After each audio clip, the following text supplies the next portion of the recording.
In Daniel 8, the prophet received a vision. It's interesting in its specificity and in the secular corroboration of the vision. Now, we will not go into details regarding the vision itself, but I want to spend a few moments analyzing the interpretation of it. After Daniel saw the vision, we are told that Daniel sought the meaning and heard a man's voice saying, Gabriel, make this man understand the vision.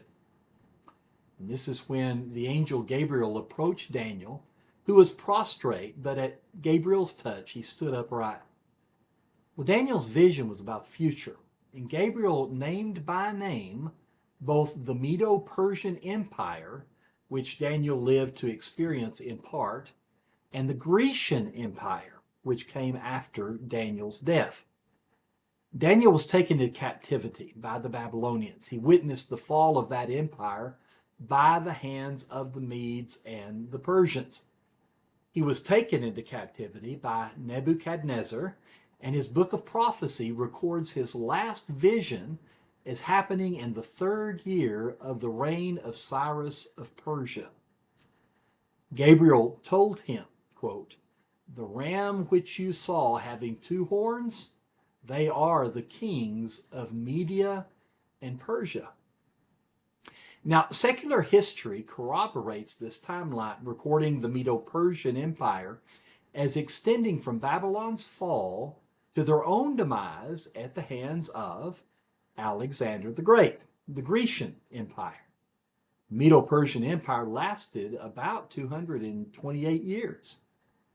But 2 centuries after Daniel's death, as seen in his vision, the Greek Empire arose. Gabriel said, quote, and the male goat is the kingdom of Greece.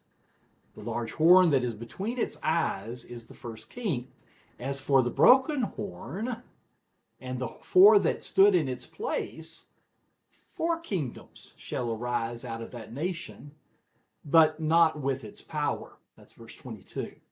Now, those who know secular history are aware that at its greatest part, the Grecian Empire was rocked by Alexander the Great's untimely death at the mere age of 32. And at his death, after decades of conflict, the empire was divided between 4 of his generals. The 4 primary generals who established long-lasting kingdoms were Ptolemy in Egypt, Seleucus in Mesopotamia and Asia, Lysicamus in Thrace and Asia Minor, and Cassander in Macedonia and Greece.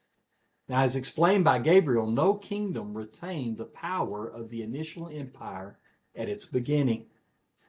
Now, what this evidences is that the vision came from God. No man can know with such specificity these future events. Only God knows the end from the beginning. Rest assured that God's word is true. It comes from God. Fulfilled prophecy, divine miracles, and the words themselves speaks to a divine origin, not of men.